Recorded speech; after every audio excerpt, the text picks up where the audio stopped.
एक सेकंड, ये मेरा राय, ये मेरा विचार है। आप कोई भी शिक्षा दो, मैं लेने के लिए तैयार हूं। जो लीडर ऑफ ऑपोजिशन ने राष्ट्रीय स्वयंसेवक संघ के बारे में कहा है वो बहुत ही गैर जिम्मेदाराना वक्तव्य है और उसे एक्सपंज करना चाहिए। और इनको जरा भी जानकारी संगठनों के बारे में नहीं है, उसे एक्सपंज करना चाहिए अध्यक्ष महोदय। It is already expunged, that is expunged. खड़गे जी, टेक द फ्लोर।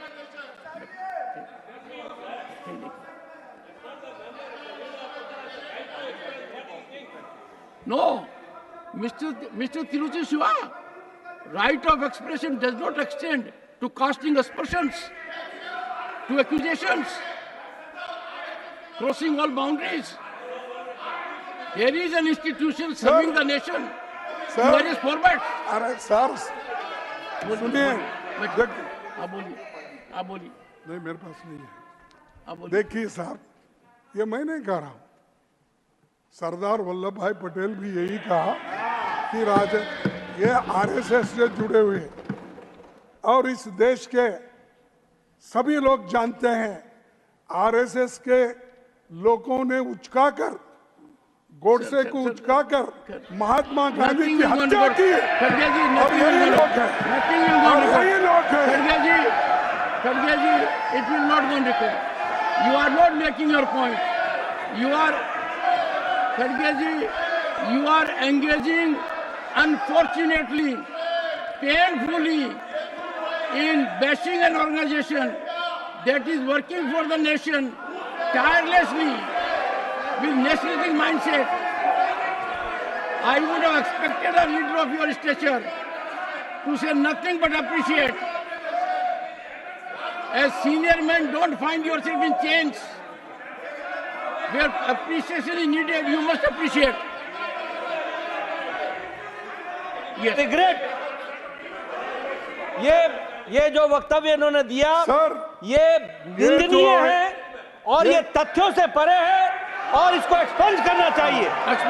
अरे आप 100 बार बोलो, आप 100 बार कहिए, मैं 100 बार नहीं कहूंगा कि आरएसएस एक होकर इस देश को तबाह कर रहे हैं।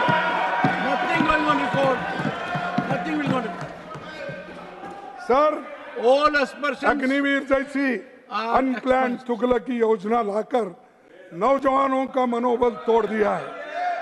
इसे लेकर पूरे देश में नौजवानों का बड़ा आंदोलन हुआ, पर आपने किसी की नहीं सुनी। मेरी मांग है कि अग्निवीर योजना खत्म की जाए। आप तो जानते हैं साहब, आप राजस्थान से आते हैं, हरियाणा, पंजाब, हिमाचल, यहाँ के नौजवान लोग इसी पे निर्भर है। आप तो किसान के घर से आते हैं, जिसको एक तरफ किसान को दूसरी नौकरी नहीं मिलती, एक तो खेती करना या नहीं है तो वो फौज में भर्ती होना। क्या आप अपने बच्चों को ऐसा करने देंगे?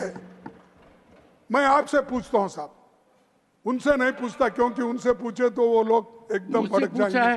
क्योंकि कभी तो 2 मिनट सुन लीजिए सर, कभी लड़े नहीं देश के लिए, मुझसे पूछा कभी है, मरे नहीं देश के तो लिए। 2 मिनट सुन लीजिए। वो हमको आज किसान का बेटा देशभक्ति का पाठ। आज किसान का बेटा साइंटिस्ट है, अधिकारी है, उद्योगपति है, हमारे पार्लियामेंट भी है, हमारे संसद भी है, देश की अर्थव्यवस्था में योगदान कर रहा है। किसान को छोटे दायरे में मत देखिए। हमारे वजह से किसान के सच्चाई कैसे बनी है, किसान के सच्चाई कैसे बनेंगे तब आप कुछ हमने बनाया। मैं किसान का बेटा हूँ, एग्रीकल्चर यूनिवर्सिटीज हमने बनाया, किसान कितना ग्रीन रेवोल्यूशन हमने लाया, मुझसे पूछा, व्हाइट रेवोल्यूशन हमने लाया। हर एक बच्चा हमने जो संस्थाएं निकाले थे वहां पढ़े हैं या आरएसएस के लिए। जी सो हमको खड़गे जी जानकारी लीजिए। जो रिजल्ट आते हैं, जो रिजल्ट आते हैं, जो योग्यता में आगे रहते हैं, उनके अंदर किसान परिवार की कितनी बड़ी भागीदारी आपको अंदाजा नहीं है। सरकारी तंत्र में किसान की भागीदारी। अरे किसान कितना करिश्मा देश के लिए कर रहा है। 27% की भागीदारी हमने दी, चाहे 27% की भागीदारी हमने दी, SC ST को रिजर्वेशन हमने दिया, आदिवासियों को रिजर्वेशन हमने दिया। आपने क्या, आप सिर्फ तोड़ने की बात करते हैं। सर मोदी जी ने 2014 में हरियाणा में 1 रैंक 1 पेंशन का वायदा किया, लेकिन आप तो 9 रैंक 9 पेंशन पर उतर गए। सैनिक स्कूल सरकारी क्षेत्र में बने थे सर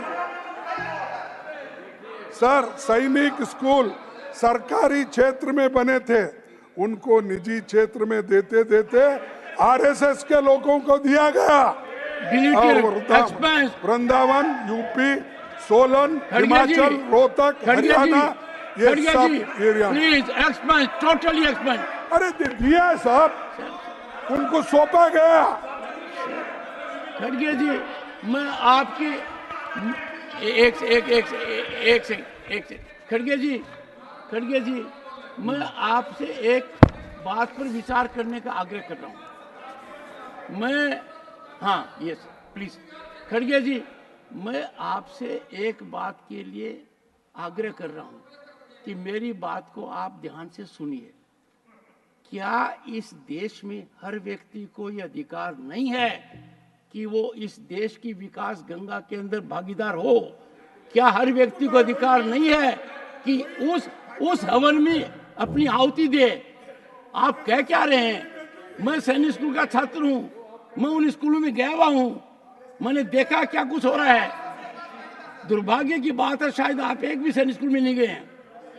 मैं गया हूं सैनिक स्कूल में जाकर, मैं इसका अध्ययन कर रहा हूं।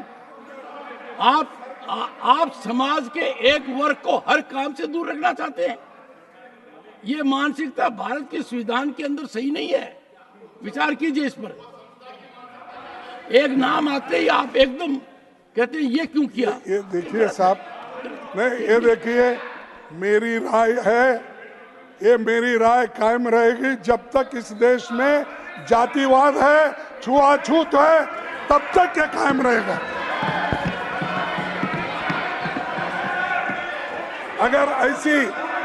अगर ऐसी सब कुछ निजी क्षेत्र को सौंपते रहे तो गरीब, वंचित, दलित, आदिवासी, पिछड़े वर्गों से आने वाले बच्चे कहाँ पढ़ेंगे? फौज को फौज रहने दीजिए, फौज को फौज रहने दीजिए। राजनीति करने के लिए बहुत से विषय पड़े हैं इस देश में। प्लीज तो मैं आपसे टेक योर सीट। हर 15 मिनट में दलितों के खिलाफ एक बड़ा अपराध घटता है और हर दिन 6 दलित महिलाओं का बलात्कार होता है। ये महज नंबर, आपका इस तरह के, ये स्टैटिस्टिक, आपका इस तरह, ये महज नंबर नहीं है, ये असली लोग हैं जो सालों से भेदभाव झेलते आ रहे हैं। आज भी हालत सुधरे नहीं है। देश का ध्यान सिर्फ कुछ मामलों की तरफ खींचना चाहता हूं। जुलाई 2023 मध्य प्रदेश में बीजेपी नेता ने आदिवासी के मुंह में पेशाब कर दिया।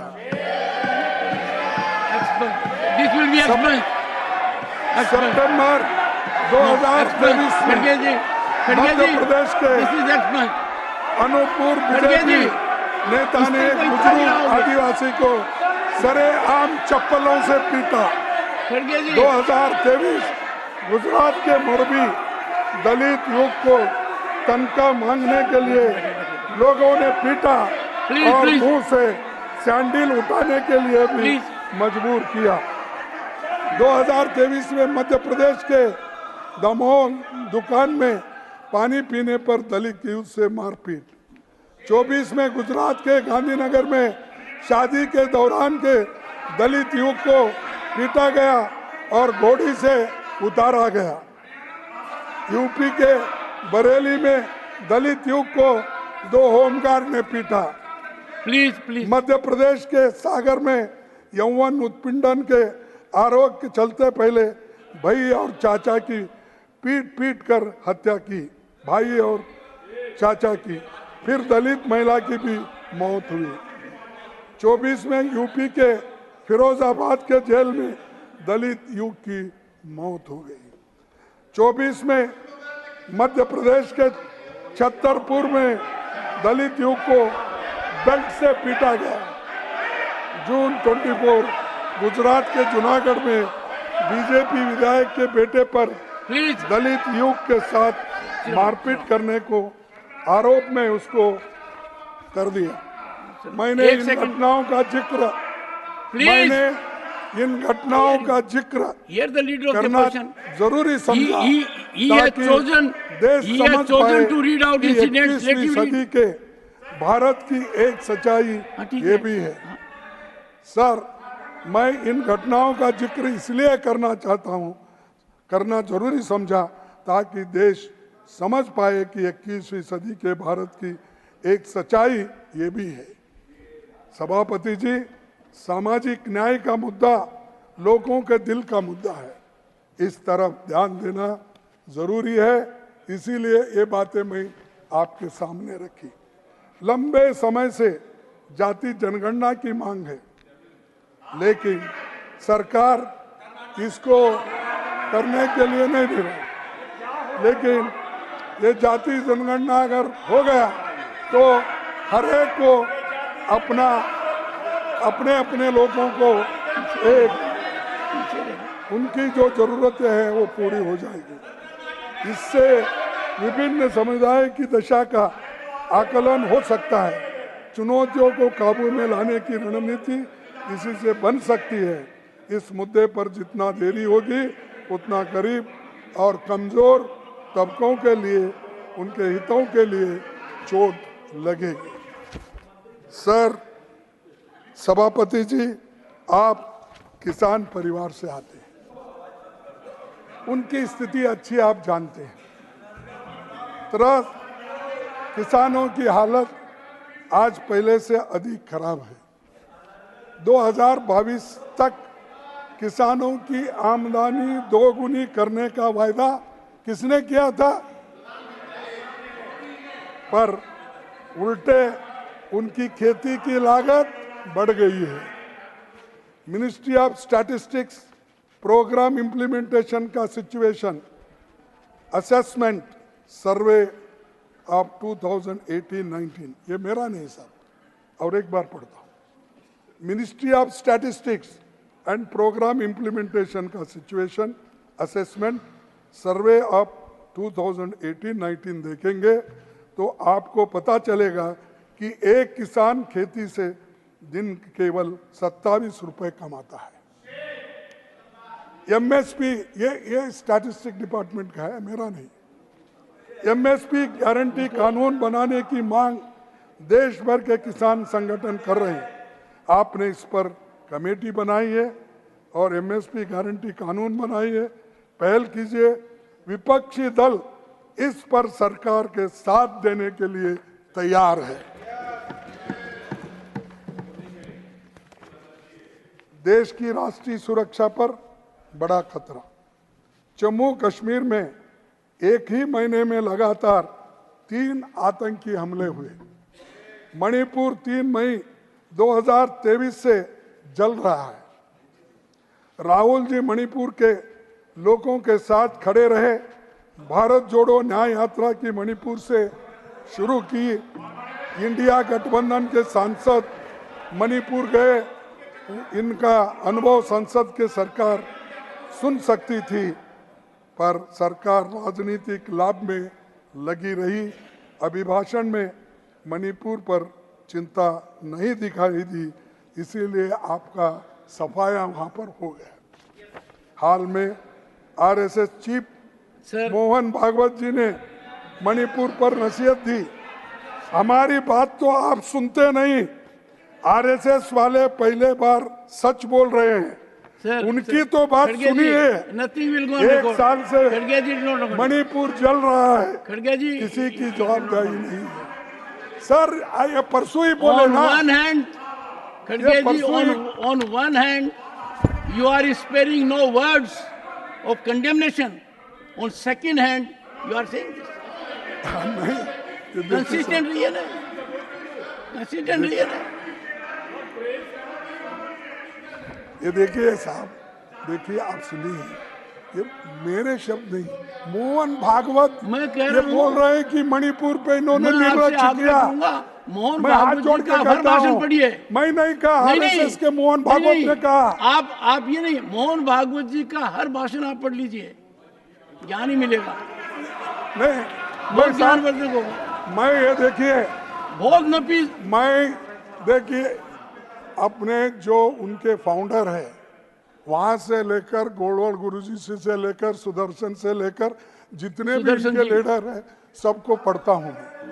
और वो देवरस वो इमरजेंसी में थे ना सब, देवरस बाड़ा साहब सबके साहब, मेरे को नाम याद है इसलिए याद है, वो समाज को खत्म करने के लिए बैठे हैं, उनका नाम तो मेरे को हर दिमाग में बैठा I हुआ है। delete these observations. This is reprehensible. As a matter of sir, fact, this is सभापति इसी के absolute. बीच एक बड़ा Nothing will go घोटाला unrecovered. खड़गे जी, सामने खड़गे आया जी, है, खड़गे जी, जिसे सरकार खड़गे पे जी, खड़गे दबाने जी। की कोशिश। You have made, one second, you have made highly contemptuous observation, What? violating the dignity of this house. Why? आपने कहा कि ये लोग खत्म करने में लगे हुए हैं। How can, no, this is deleted. I take exception to it. यार साहब आपको नहीं बोल रहा हूँ नहीं, मैं, नहीं, आरएसएस को बोल रहा हूँ। गलत। This is absolutely unacceptable. You have, sir खड़गे जी, अरे बैठो बैठो भाई बैठो। देखो साहब जब बोलते हैं तो आप नहीं बोलना चाहिए।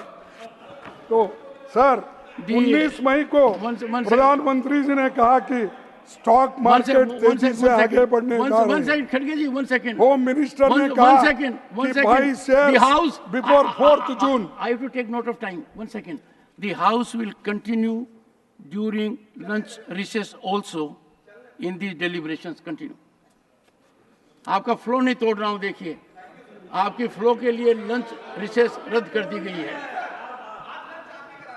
पर लंच रिसेस रद्द कर दी गई है। साहब वो क्या करते हैं, कभी कभी हमारा शरीर में से दिल ही निकाल लेते हैं, कभी भेजा निकाल लेते हैं, तो इसीलिए जरा मुश्किल हो जाता है। आज के दिन आपने जो बयानी की है वो आपकी बहुत नहीं हो बढ़िया, सकती, बहुत आपकी नहीं हो सकती, आपकी नहीं हो सकती, आपकी नहीं हो सकती। सभापति जी लिखी इसके हुई बात बीच पढ़ रहे एक हैं। बड़ा घोटाला सामने आया है जिससे सरकार ने दबाने की कोशिश की है। 19 मई को प्रधानमंत्री जी ने कहा कि स्टॉक मार्केट तेजी से आगे बढ़ने जा रहा है। होम मिनिस्टर ने कहा कि 22 शेयर्स बिफोर 4th June। वाह, ये मार्केटिंग करते हैं बहुत से कंपनियों का, ऐसी भाषा उन्होंने की। सर जून एग्जिट पोल आया और 3 जून को स्टॉक मार्केट के सारा रिकॉर्ड तोड़ दिया, पर 4 जून को स्टॉक मार्केट एकदम गिर गया। निवेशकों को 30 लाख करोड़ का नुकसान हुआ। कौन जिम्मेदार है? कौन जिम्मेदार है? प्रधानमंत्री और गृह मंत्री जिम्मेदार है। क्या उनको आप सबक सिखाएंगे कि इतने लोगों के पैसे गए? 4 जून को आप देखिए, क्या देखे, सब गिर गए धड़ाधड़ धड़ाधड़।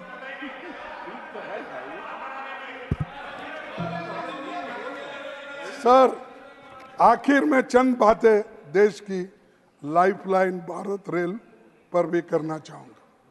हाल में कांचनजंगा एक्सप्रेस दुर्घटना हुई, उससे पहले बालासोर दुर्घटना भी थी।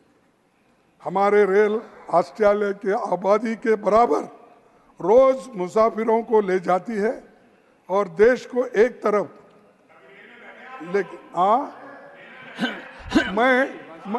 अरे अब तुम्हारे पिताजी को रिसीव करने के लिए रेल में ही जाता था।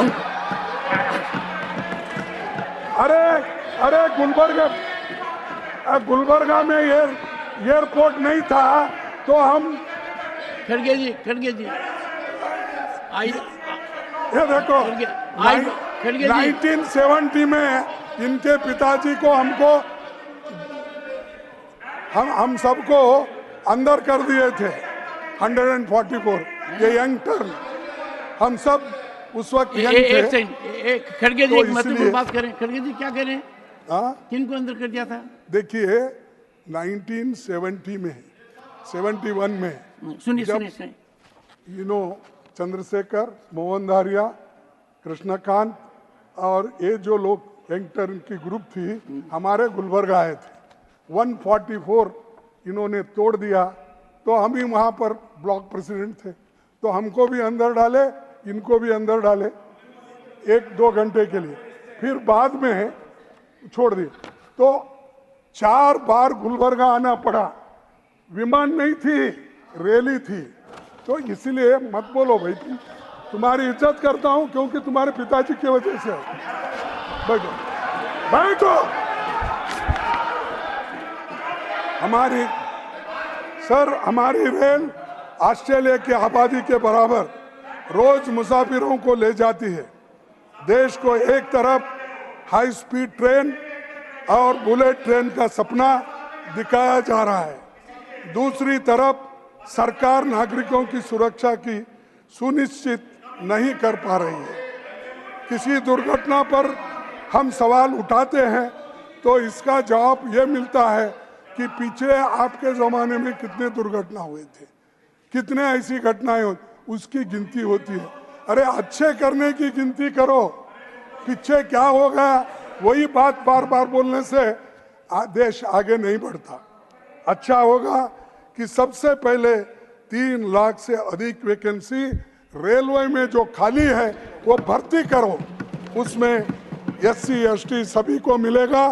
और खासकर मैं आपसे ये विनंती करूंगा कि जहाँ वैकेंसीज है, लाखों वैकेंसीज है, वो सरकार भर रही नहीं। वैकेंसीज की बात है ऑनरेबल मिनिस्टर, ऑन वैकेंसी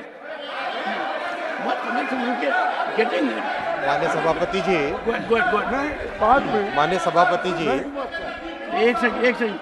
अरे प्रमोद जी, आपने बहुत डिबेट देखी है। माननीय सभापति जी,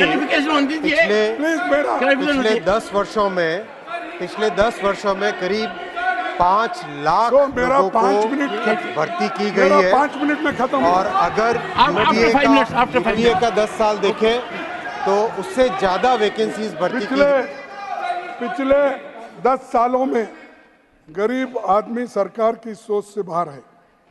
सरकार चंद अमीरों के बारे में सोचती है। महंगाई ने गरीबों का बजट बिगाड़ दिया है।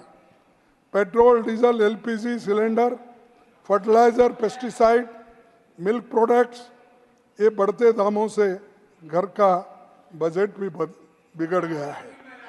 तो और मैं आपसे निवेदन करता हूं, ऐसे जो जरूरी चीज़ें हैं इस पर गवर्नमेंट ध्यान देना चाहिए, लेकिन उसके बजाय सिर्फ हमको कैसा प्रत्युत्तर देना, कैसा टोकना, ये काम करते। भाई आपका काम नहीं है। हम अपोजिशन में रहते हैं तो आपकी कमियां क्या है वो दिखाते हैं। आप अपनी कमियां छुपाने के लिए झूठ बोलते। कितने झूठ बोलेंगे आप? और इसीलिए तो मैं कहता हूं, ये झूठ बोलते बोलते झूठों के सरदार हो गए ये लोग। सर 214 के लोकसभा चुनाव में मोदी जी का नारा था, घटेगी महंगाई, बढ़ेगी कमाई। लेकिन गांव देहात के लोगों को, गरीबों, किसानों, मजदूरों का जीना मुश्किल कर दिया है। रोजमर्रा की चीजें GST लगाकर उसे और महंगा कर दिया है। और ये करने वाले लोग, कहने वाले लोग, हमको, मैं आपसे ये निवेदन करूंगा, पहले काम करो, उसके बाद अपने उपलब्धियां बताकर अपना कह दीजिए। सर गांधी जी का एक कोट मैं आपसे सामने पेश करूंगा, पढ़ूंगा। सभापति जी, गांधी जी ने कहा था, मैं ऐसे भारत के निर्माण के लिए कोशिश करूंगा जिसमें गरीब से गरीब आदमी भी महसूस करेंगे कि ये देश उनका है। इसमें उनकी आवाज का महत्व होगा। जहां ऊंच नीच का भेद नहीं होगा, तथा स्त्रियों को भी वही अधिकार मिलेगा जो पुरुषों को प्राप्त होगा। हमें मिलकर सोचना है कि राष्ट्रपिता के जो विजन रखा था उस दिशा में हम कितना आगे बढ़े हैं। आखिर में कि मैं केवल निवेदन करूंगा, अपनी बात खत्म करने से पहले पंडित जवाहरलाल नेहरू जी के बारे में बहुत बातें हमारे लखनऊ के नेताओं ने बताया,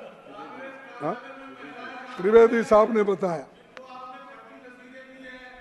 मनमाने कानून पारित करे, ये सब चीज़ें हैं, इसको ज़्यादा मैं बोलने नहीं जाता। आखिरी मैं एक ही अपने बातों को कहूँगा। सर वो नेहरू जी का कोट, आपने नेहरू जी का कोट वही हाथ में लिया।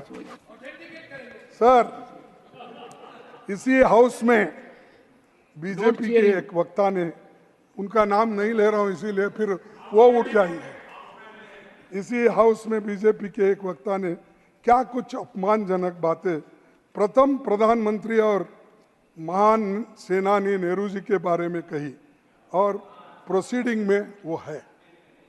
बीजेपी के लोगों ने अगर अटल जी को ही पढ़ लिया होता तो वो ऐसा जहरीला भाव नहीं दिखाते थे। 17 अगस्त 1994 को अटल बिहारी वाजपेयी ने कहा था कि नेहरू जी ने विपक्ष की मांग पर अपने सहायक यमोई मथाई को हटाने का फैसला तुरंत कर लिया था। नेहरू जी ने सदन में कहा कि जब सदन का एक महत्वपूर्ण हिस्सा, ये सुनिए साहब, महत्वपूर्ण हिस्सा यह महसूस करता हो कि कुछ ना कुछ किया ही जाना चाहिए, तब बहुमत के लिए ये कतई उचित नहीं है कि सदन की इच्छा को दरकिनार कर दिया जाए। ये नहीं, नेहरू जी के निधन पर 19 मई 1964 को राज्यसभा में अटल जी ने जो भाषण दिया वो उनके दिल के निकली बातें थी और आपके जैसे जहरीली बातें नहीं थी। उन्होंने कहा था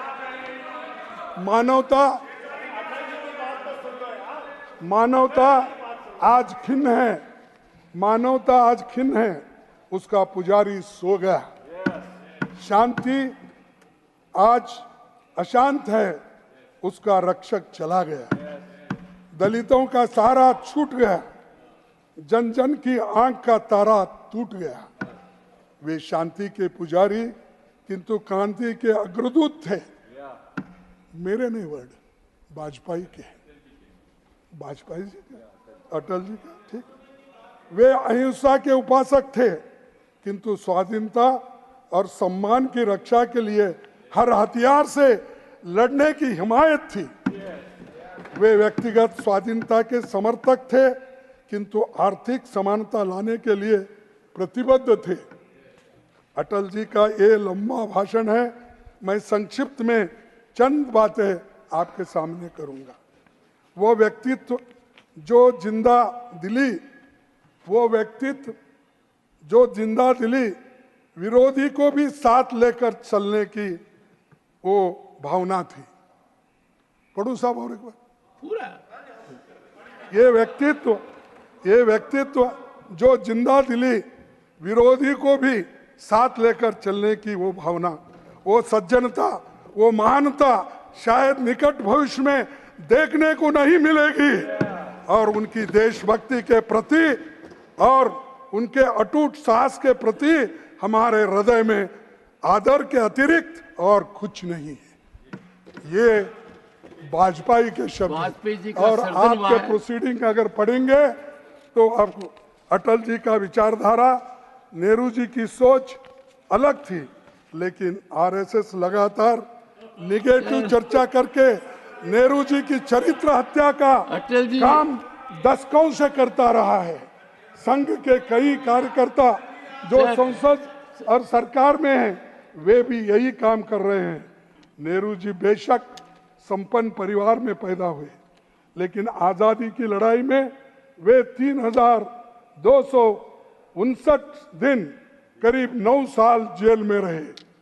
नेहरू जी 1929 में कांग्रेस अध्यक्ष बने तो फंडामेंटल राइट्स और इकोनॉमिक पॉलिसी पर उन्होंने काम शुरू की थी। कांग्रेस के कराची अधिवेशन में इस पर प्रस्ताव पास हुआ, लेकिन ये विजन आरएसएस को पसंद नहीं आया। दिसंबर 1947 में मुख्यमंत्रियों को पत्र